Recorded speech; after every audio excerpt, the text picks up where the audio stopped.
Dan belum saya ngomong halo, tiba-tiba dia udah ngomong, "Tunggu sebentar." Suaranya itu suara perempuan dan datar banget. Badan saya dari kaki sampai kepala dingin dan merinding sejadi-jadinya.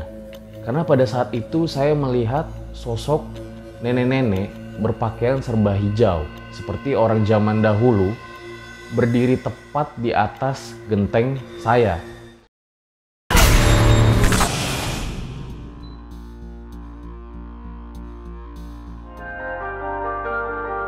Sebelum video ini dimulai, gue harap kalian semua dalam keadaan yang sehat-sehat selalu. Tetap di rumah aja jika memang tidak ada keperluan yang mendesak. Mari kita saling mendoakan agar wabah virus corona ini dapat segera teratasi.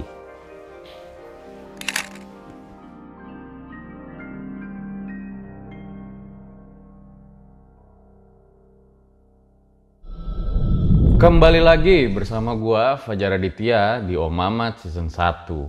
Dan akhirnya sampai juga kita di episode terakhir dari Om Mamat Season 1. Season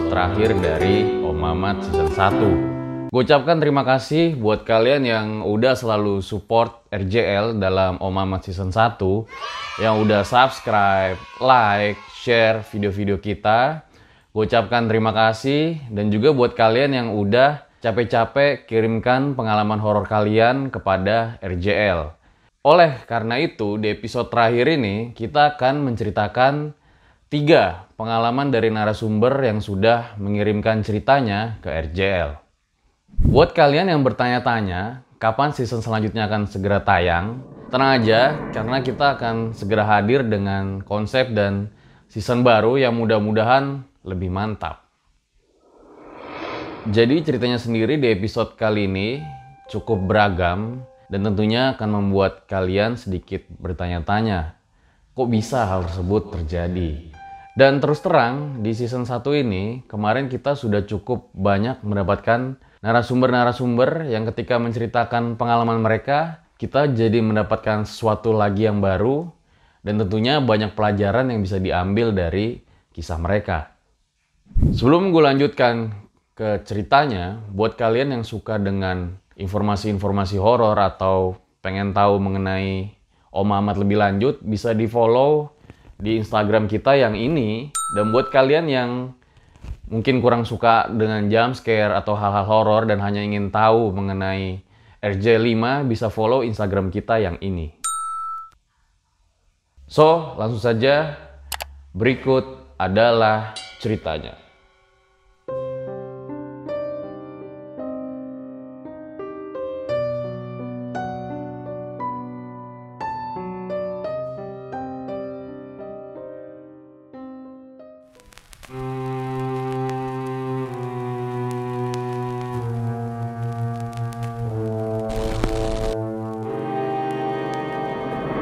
Cerita pertama ini akan langsung diceritakan oleh narasumber yang telah mengirimkan videonya.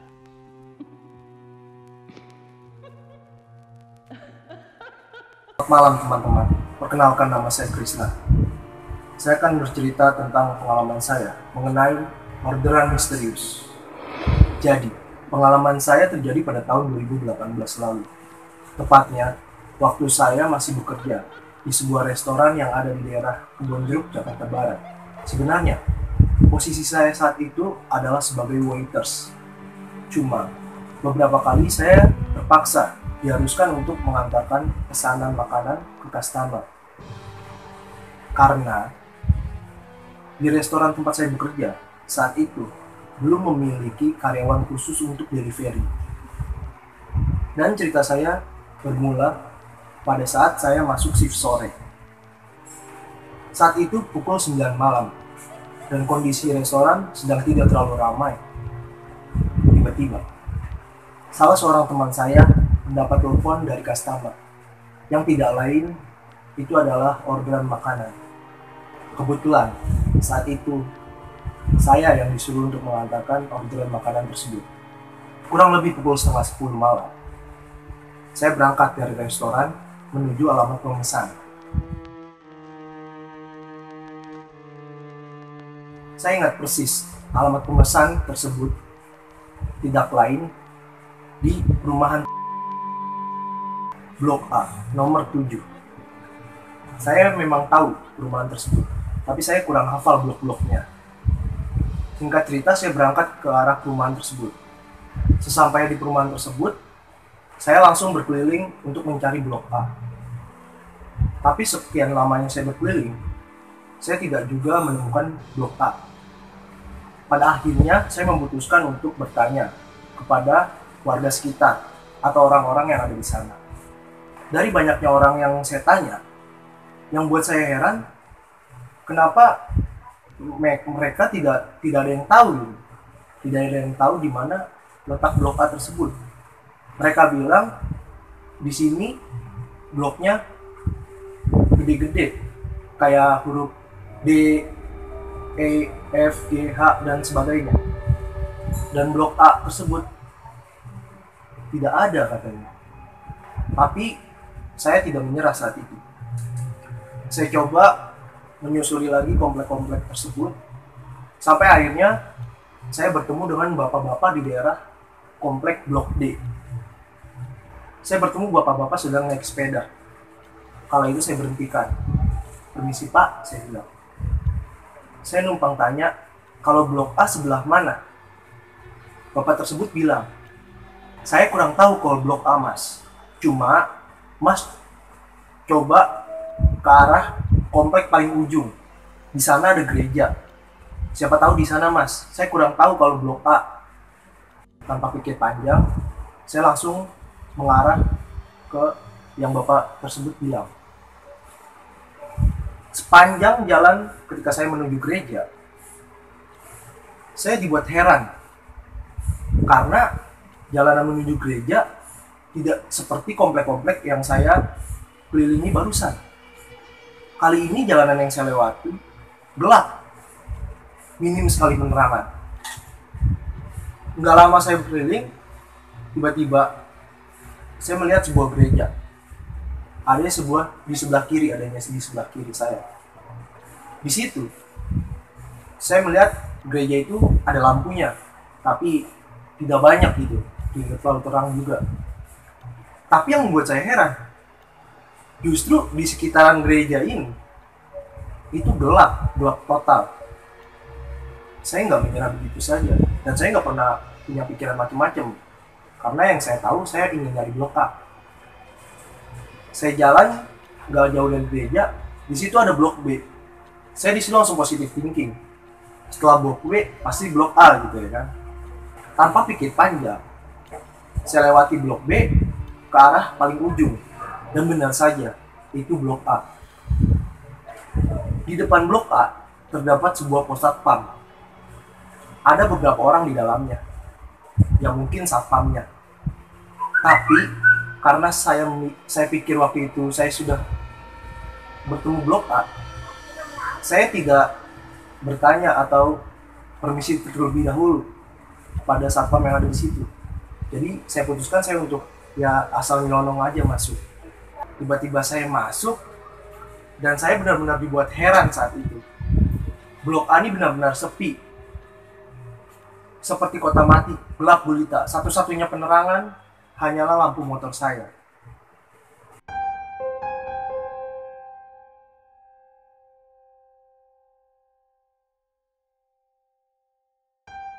Dan ketika saya sudah sampai di Blok A dengan kondisi yang memang gelap, lalu saya coba susuri lagi lebih dalam.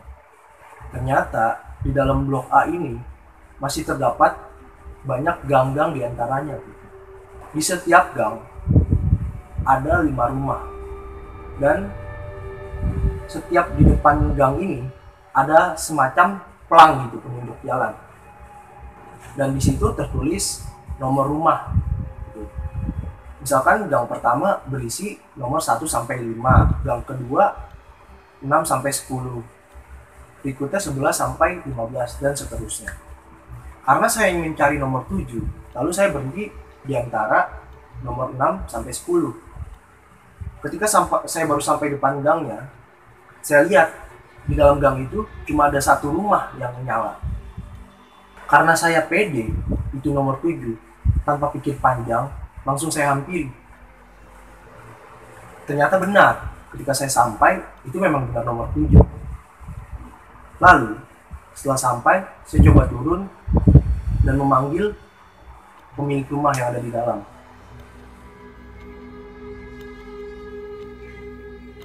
Saya coba membunyikan bel, saya coba teriak-teriak, saya bilang, pesanan, permisi, pesanan, pesanan. Seperti itu terus. Sampai 10 menit berlalu, tidak ada respon sama sekali. Di situ saya bingung. Wah, apa mungkin udah tidur kali ya pemilik rumahnya? Atau mungkin keluar atau gimana? Ya udahlah. Karena di situ ada data pemesan, ya udah saya coba telepon. Saya coba telepon si pemesan tersebut. Ketika saya telepon, langsung diangkat, dan belum saya ngomong halo, tiba-tiba dia udah ngomong, tunggu sebentar. Suaranya itu suara perempuan dan datar banget. Karena dia udah ngomong, ya udah tunggu sebentar gitu, ya udah saya matiin gitu kan. Saya tunggu kurang lebih 5 menit, pintu rumah itu terbuka gitu. Kan saya di gerbang, pintu rumahnya terbuka, pintu dalam. Trak, terbuka. Tapi nggak langsung ada orang. Dan saya sempat ngelongok gitu kan pas kebuka. Ya saya mau saya sapa. Ternyata nggak ada orang. Pikir saya yang buka siapa? Nggak lama keluar orang. Laki-laki. Orangnya itu hitam, besar. Serba hitam orangnya. Saya pikir yang tadi nelfon kan perempuan. Kok yang keluar laki-laki? Ah, saya nggak mau negatif thinking. Mungkin ini suaminya atau siapa mungkin ya. Nggak lama kemudian orang itu nyamperin saya gitu, nyamperin saya. Saya bilang, Pak, ini pesanannya, saya bilang gitu. Setelah itu belum lama dari sebelah kiri saya ada yang nyenterin saya gitu, dan saya kayak kaget, apa sih ini gitu ya, apa sih ini gitu. Tiba-tiba pas saya nengok, ternyata itu satpam komplek, dan dia kayak manggil saya, sini lu gitu. Saya bilang, tar dulu Pak, saya mau nganterin makanan doang, tar dulu Pak, saya bilang gitu kan. Nah, gak lama satpam itu makin kayak ngebentak saya gitu, lu ngapain di situ, sini dulu. Satu hal yang saya pikir, mungkin saya salah gitu, karena tadi saya langsung nyolong.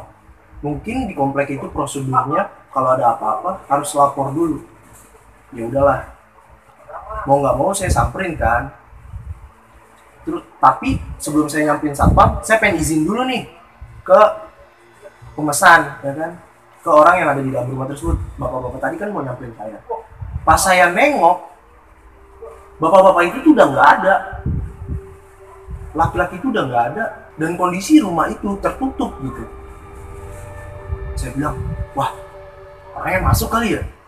Ya udahlah, saya nggak peduli gitu, dan saya nggak mikir apa-apa. Langsung saya puterin motor, saya samperin tuh satpam tersebut.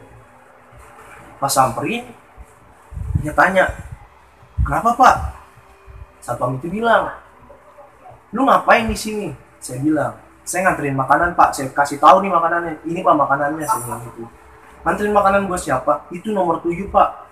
Ada-ada aja lu, sini lu ikut gua ke pos. Saya bilang, hah? Ikut ke pos Pak? Ini saya anterin dulu deh Pak, nanti baru saya ke pos. Gak enak saya Pak, udah ditungguin pesanannya, saya bilang gitu kan. Tapi satpam itu tetap maksa gitu. Ya udah, akhirnya saya ngikut ke pos lah. Daripada saya jadi masalah gitu ya kan. Sampai di pos satpam tersebut, ternyata di sana ada 2 orang lagi gitu. Jadi totalnya ada 3 orang kan. 3 orang. Ya mungkin 2 orang tersebut juga satpam juga, tapi nggak pakai seragam gitu. Pas sampai di situ, saya langsung ditanya sama temennya si satpam ini, salah satunya. Dia nanya, ini dia dari mana? Terus satpam yang tadi ngejemput saya, dia bilang, apaan nggak jelas, dari sono, katanya dari nomor 7 mau antar makanan. Terus saya kayak, dia pasti mau antar makanan, saya minta izin Pak, saya bilang gitu kan. Saya cukup ya berdebat sedikit lah, berdebat kecil. Tiba-tiba kayak orang itu bilang, ngapain lu nganterin makanan? Orang di sini perumahan baru dibangun gitu ya. Loh saya kaget, perumahan baru dibangun. Orang tadi ada orangnya gitu kan. Terus juga orangnya udah saya telepon. Hampir saya di situ hampir debat, terus satpam itu, salah satu satpam itu merendahkan gitu. Udah. Mending lu minum dulu nih, saya dikasih air putih tuh segelas. Akhirnya saya minum kan, saya minum. Udah lu tenang dulu, coba lu ceritain, lu di sini ngapain? Pak, saya di sini nganterin makanan. Nganterin makanan buat siapa? Saya lupa nama pemesannya itu siapa. Pokoknya saya bilang buat si A lah gitu. Alamatnya saya kasih tahu kan. Terus dia bilang, emang lu dari mana? Saya dari restoran ini pak, saya bilang gitu. Tiba-tiba dia ngomong gini, lu tahu nggak? Perumahan ini tuh kosong, belum ada yang nempatin. Loh saya bingung, belum ada yang nempatin gimana? Tadi ada orangnya gitu loh. Terus di situ sempat kredit lah, sempat saya dan beberapa satpam itu ya debat gitu. Ya saya berdebat karena memang saya nganterin dan saya ketemu orangnya tadi kan. Dan satpam itu tetap keras dengan argumennya gitu. Dia bilang perumahan ini tuh blok A ini kosong, belum ada yang nempatin gitu. Memang perumahan baru, banyak rumah yang baru dibangun. Loh saya ngotot kan, saya bilang, tadi saya udah ketemu pak sama orangnya, tiba-tiba bapak nyenterin saya, saya bilang gitu kan. Ya lu nggak percaya, pokoknya di situ debat lah panjang lebar, sampai juga emosi. Saya juga sempat kepancing juga, karena saya juga niat saya kan cuma nganter makanan gitu ya.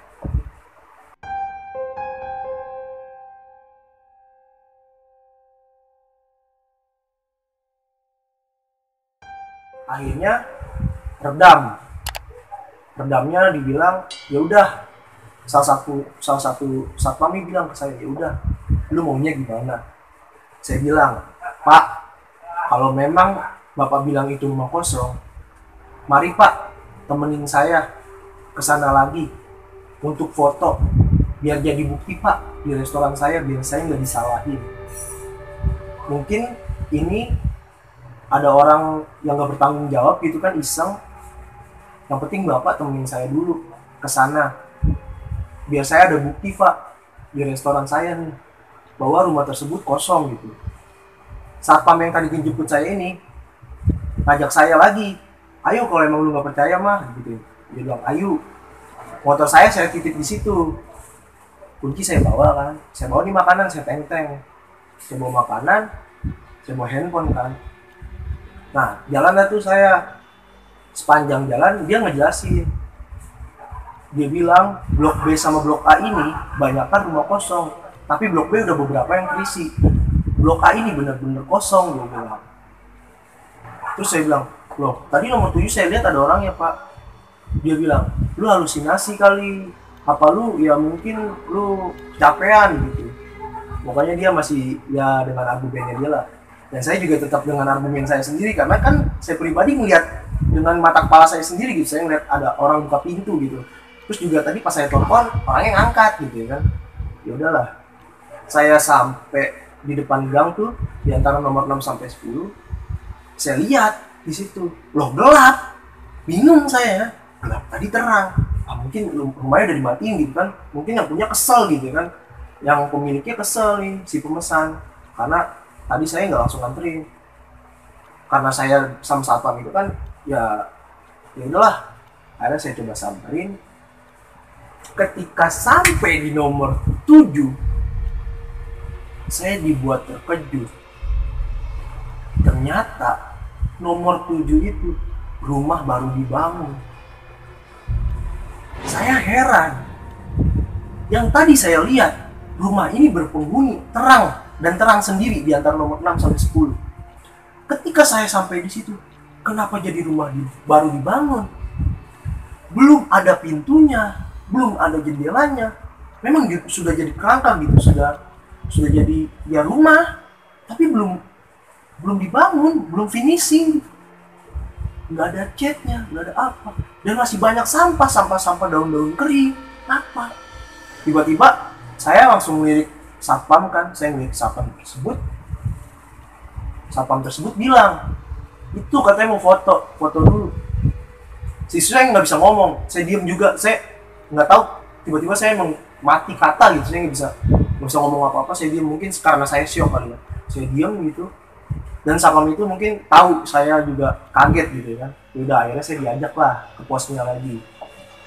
Sepanjang jalan ke arah pos, saya bengong aja. Terus satpam itu kayak nepuk pundak saya gitu. Jangan bengong, jangan bengong gitu. Ya Pak, bilang gitu. Sampailah saya di pos satpam tersebut dengan dengan ekspresi yang memang syok mungkin ya. Dan saya pucat di situ tuh. Saya pucat. Dan satpam yang 2 tadi, yang di dalam pos tadi, kaget juga ngeliat saya. Kenapa lu pucat? Saya nggak bisa ngomong apa-apa. Terus udah lu minum air putih dulu nih, minum air putih dulu. Terus ya mereka kayak nasihatin, lain kali hati-hati gini. Mungkin ya gua nggak tahu lu kenapa atau lu gimana, punya salah atau gimana juga nggak ngerti lah. Pokoknya di sini emang rumah kosong gitu. Mungkin lu salah lihat atau mungkin lu halusinasi atau kecapean. Saya nggak ngomong apa-apa dan saya nggak bisa ngomong apa. Emang benar-benar saya diem total di situ, cuma merhatiin mereka bertiga ngomong. Terus salah satu satpam ini bilang, di sini emang sering terjadi seperti ini. Sering banget. Ada yang mesen makanan, kayak dari ojol gitu, aplikasi ojol mesen makanan. Sampai sini ya, untungnya mereka nanya dulu sama kita orang. Jadi mereka nggak ngalamin kayak lu alamin saat ini. Tapi pernah ada, kalau lu kan malam-malam lah, wajar lah kalau hal-hal kayak gitu malam-malam. Kalau ini ada waktu itu ojol jemput anak sekolah di sekolahan, ngantar ke sini. Ketika dia mau turunin di dalam blok A ini, anaknya hilang, nggak ada. Kaget itu ojol juga. Loh, saya makin kaget gitu kan. Loh, masa sih, saya kayak nggak percaya gitu. Tapi saya juga barusan mengalami hal yang di luar nalar juga gitu. Dan saya benar-benar nggak bisa ngomong apa-apa. Pokoknya di situ saya shock. Dan satpam itu mungkin kasihan sama saya, ya kan, dia bilang, terus ini gimana makanannya? Nanti lu diomelin sama restoran lu. Saya bilang, ya udah Pak, nggak apa-apa lah. Gampang masalah makanan mah, bisa saya ganti pakai uang saya sendiri atau gimana. Intinya yang penting saya mau pulang aja Pak. Lu bisa nggak pulang? Dia tanya gitu. Saya bilang, saya bisa Pak pulang. Kuat bawa motor, kuat. Mau dianterin nggak? Nggak usah Pak, nggak apa-apa. Bener nggak apa-apa? Iya nggak apa-apa Pak. Dan ya udah, akhirnya nggak lama saya pergi dari pos satpam itu. Sepanjang jalan saya berpikir, saya harus ngomong apa ke orang-orang di resto gitu. Saya harus ngomong apa ke manajer saya gitu. Gak mungkin kan saya ceritain pengalaman yang baru saya alami. Mereka gak mungkin percaya. Pengalaman yang sampai sekarang gak bisa saya lupain. Entah karena ulah orang gak bertanggung jawab, atau emang entah ya gangguan makhluk tak kasat mata gitu. Ya intinya saya dibuat seperti ya dimanipulasi sih. Mungkin itu aja yang bisa saya ceritain. Terima kasih.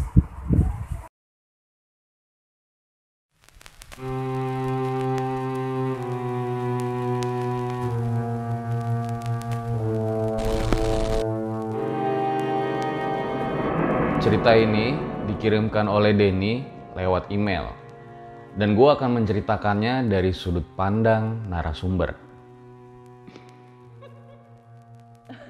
Perkenalkan, nama saya adalah Denny. Cerita ini terjadi pada saat bayi kami baru berusia 6 hari. Dan kejadiannya sendiri terjadi di kontrakan di salah satu daerah Jakarta Pusat pada tahun 2014. Pada hari kelima, saya, istri, dan keluarga keluar dari rumah sakit karena memang sudah diperbolehkan pulang oleh pihak rumah sakit. Kemudian kami langsung menuju kontrakan. Karena memang bayi saya itu anak ketiga, jadi orang tua adik saya tidak menginap karena istri dan saya sudah tahu bagaimana caranya merawat bayi. Well, Jadi ini ceritanya Denny dan istrinya baru pulang aja dari rumah sakit dan langsung menuju ke kontrakannya. Kemudian sebelum maghrib tiba, orang tua dan adik saya langsung pulang dari kontrakan. Waktu berjalan dengan indah dan bahagia karena bertambah satu lagi di dalam keluarga kecil saya, bayi wanita putih dan cantik. Mendengar suara tangisnya pun telah membuat saya bahagia.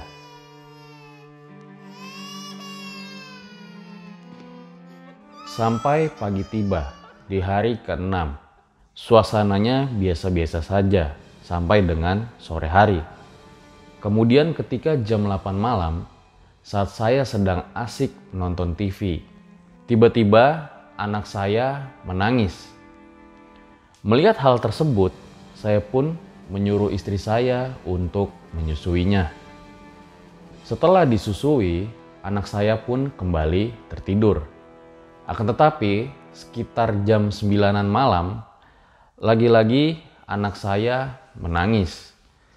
Pada saat ini, saya pun melakukan hal yang sama, yaitu menyuruh istri saya untuk menyusui kembali bayi tersebut. Setelahnya, anak saya pun kembali tertidur. Sekitar jam 11 malam, lagi-lagi anak saya terbangun dan menangis. Tapi anehnya, kok yang ini menangisnya cukup lama. Dan pada saat itu saya tidak punya firasat yang aneh-aneh. Mungkin saja istri tertidur sehingga tidak mendengar bayi yang sedang menangis. Oh ya, jadi kontrakan saya terdiri dari 3 ruangan. Di depan adalah ruang tamu, di tengah kamar tidur, dan di belakang adalah kamar mandi serta dapur. Pada saat itu, posisi saya sedang di depan, sedang menonton film. Lagi-lagi saya coba panggil istri sampai dengan 3 kali. Hingga akhirnya istri saya menjawab, "Iya Pak, ini udah disusui tapi bayinya tidak mau." Akhirnya saya datangi bayi tersebut dan saya coba untuk menggendongnya. Anehnya bayi tersebut masih saja menangis dan kembali saya kasihkan ke istri saya untuk digendong dan disusui. Tapi lagi-lagi bayinya masih tetap menangis. Ya Allah, kenapa lagi nih Syifa? Nama dari bayi saya. Mana Emma atau panggilan untuk orang tua saya sedang tidak menginap lagi di rumah. Gumam saya pada saat itu. Akhirnya istri saya menyuruh saya menelpon Emma atau orang tua saya. Pada saat itu sudah tengah malam. Hampir 1 jaman bayi kami menangis. Ketika saya dan istri lagi panik-paniknya, tiba-tiba saja ada yang mengetuk pintu rumah kami. Tok tok tok, Sri. Tok tok tok. Ketukan tersebut sambil memanggil nama istri saya. Tidak lama istri saya menjawab, hingga akhirnya ia membuka pintunya dan ternyata yang di depan adalah tetangga kontrakan saya yang bernama Nana. "Kenapa Sri, kok Syifa nangis terus?" tanya Nana. "Nggak tahu Mbak, dari tadi disusui nggak mau, digendong juga tetap saja menangis," ucap istri saya. "Sini Mbak Nana gendong, siapa tahu nanti tidur." Alhamdulillah setelah 15 menit digendong oleh Mbak Nana, bayi saya kembali tertidur.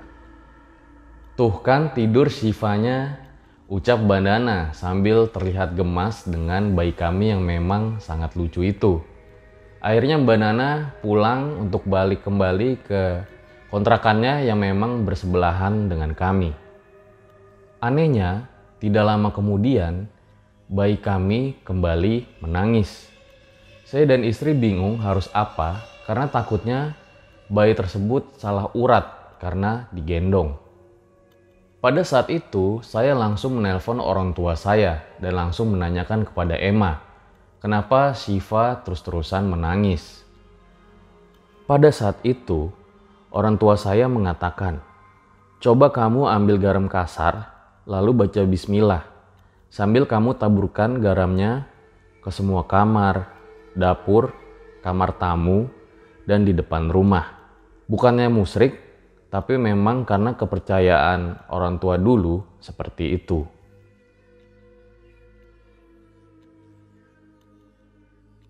Saya ikuti saran dari orang tua saya untuk menabur garam. Saya tabur di dapur, di kamar tidur, dan di ruang tamu. Lalu saya buka pintu depan karena ingin menabur garam di halaman depan. Setelah saya tabur garam di halaman depan dan saya menyalakan rokok, tiba-tiba saja saya kaget sejadi-jadinya dan istighfar sekencang-kencangnya. Badan saya dari kaki sampai kepala dingin dan merinding sejadi-jadinya. Karena pada saat itu saya melihat sosok nenek-nenek berpakaian serba hijau seperti orang zaman dahulu berdiri tepat di atas genteng saya. Pada saat itu jaraknya kira-kira hanya sekitar 6 meter saja. Ya Allah, ada apa lagi ini? Saya langsung buang rokok saya dan masuk ke dalam rumah seketika.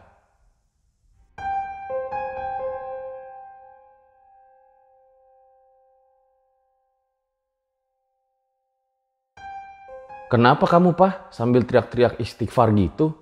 Jangan aneh-aneh deh, Pak. Mama jadi takut ini, ucap istri saya. Gini, Ma, saat Papa habis nebar garam tadi, di atap genteng rumah yang di depan itu ada nenek-nenek pakaiannya serba hijau. Ya Allah, Pak, tuh kan Mama udah curiga. Pantesan aja Mama merasa aneh gini sama Syifa. Karena saya tidak terima keluarga kecil saya diganggu dan ditambah pada saat itu bayi kecil kami menangis terus-terusan, secara tidak sadar keberanian saya muncul secara tiba-tiba. Saya jalan ke depan rumah dan melihat sosok nenek-nenek tersebut masih ada di atap genteng. Pergi lo, ngapain lo ada di sini? Jangan ganggu-ganggu gua, brengsek. Salah apa gua sampai lo gangguin keluarga gua? Ucap gua pada saat itu. Maaf, saya di sini agak sedikit kasar karena sudah emosi dan tidak tega melihat anak saya yang diganggu. Well, mungkin karena sedikit emosi melihat keluarganya diganggu, ditambah bayi Syifa ini terus-terusan menangis, Denny menjadi emosi melihat sosok tersebut.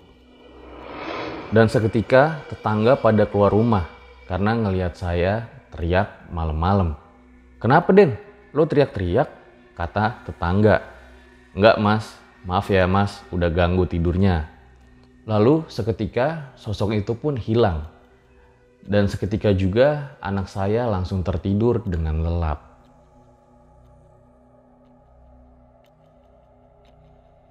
Kemudian saya mencoba menelpon encing saya. Karena memang encing saya ini mempunyai kelebihan seperti ilmu pengobatan jasmani dan rohani. Encing saya ini berasal dari keluarga istri saya. Alhamdulillah ketika saya telepon langsung diangkat. Dan ternyata encing saya baru saja selesai sholat tahajud. Kenapa, Den? Malam-malam begini lo telepon? Syifa sehat? Alhamdulillah, Cing, sehat. Jadi gini, Cing. Syifa dari jam 8-an nangis terus sampai jam segini baru tidur. Tapi tadi udah coba telepon Emma. Kata Emma taburin aja garam. Ya udah, Denny ikutin yang Emma bilang. Nggak taunya pada saat taburin garam di depan kontrakan ada nenek-nenek baju hijau sedang di atas genteng. Astagfirullah, ya udah, Denny tidur aja. Encing bantu doa dari sini dan besok Encing ke tempat Denny. Makasih, Encing. Alhamdulillah setelah itu Syifa tidur pulas sampai dengan besok paginya. Dan siang itu juga encing saya langsung datang ke kontrakan saya.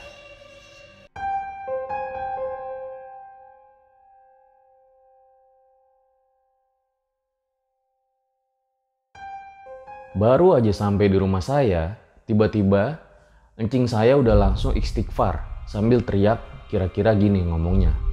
Heh, ngapain lo ada di atas lemari? Mau ngapain lo ganggu cucu gua? Emang gak ada tempat lain apa? Jadi sepertinya encingnya Denny ini melihat sesosok yang berada di atas lemari kamar Denny. Lalu encing saya pun tiba-tiba bilang begini, Den, itu nenek-nenek udah ikut lo dari rumah sakit. Astagfirullah, yang bener cing. Emang mau ngapain dia ngikutin Denny? Emang salah apa Denny sampai dia ngikutin dan ganggu Syifa? Begini, lo tenang dikit ngapa? Lo di rumah sakit ngelakuin apa? Coba lo inget-inget pelan-pelan Den. Ya Allah cing, apa karena Denny kencing sembarangan kali ya? Jam 2 malam memang Denny kencing di pinggiran pohon deket tempat parkir rumah sakit. Denny tadinya mau kamar mandi, tapi karena sepi gelap, takut, akhirnya kencing di pohon aja dah. Yah lo mah stres Den. Tuh nenek-nenek mungkin marah tempatnya lo kencingin. Makanya dia ngikutin lo. Anak lo yang kena dah, nangis melulu. Ya udah, lo minta maaf aja, terus lo bacain doa biar tenang. Saya pun langsung mengikuti apa yang dibilang oleh encing saya. Dan kemudian saya langsung tanya juga ke dia, Cing, masih ada nenek-neneknya?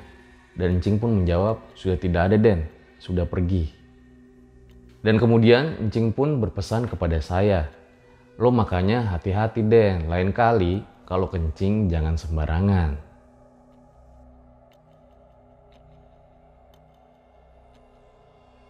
Well, terima kasih Denny yang sudah mengirimkan ceritanya ke RJL. Jadi ketahuan juga mungkin salah satu penyebab kenapa Syifa menangis pada malam itu adalah karena sosok nenek tersebut. Menurut dari pengakuan encing Denny pada saat itu.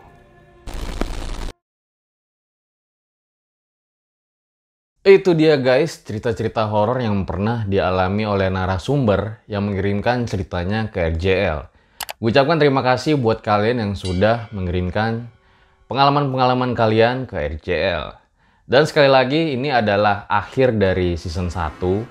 Tapi kita akan segera kembali dengan season-season dan konsep-konsep lainnya yang mudah-mudahan lebih mantap. Dan selanjutnya buat kalian jangan lupa juga follow Instagram RJL Horror buat yang suka mengenai informasi-informasi tentang horor. Dan buat kalian yang takut dengan jumpscare yang ada dan cuman pengen tahu mengenai RJL 5, bisa follow RJL Official. Terima kasih buat kalian yang sudah selalu support Om Mamat season 1. Dan selamat menjalankan ibadah puasa bagi yang menjalankan. Dan lagi-lagi intinya kalau menurut gua, perbanyak berdoa, selalu memohon perlindungan dengan yang di atas. Dan juga dengan adanya cerita-cerita seperti ini, jangan malah menjadikan kalian takut. Melainkan, kalian harus semakin yakin dan percaya dengan kebesarannya. Gue Fajar Aditya di Om Mamat season 1, undur diri. Ciao.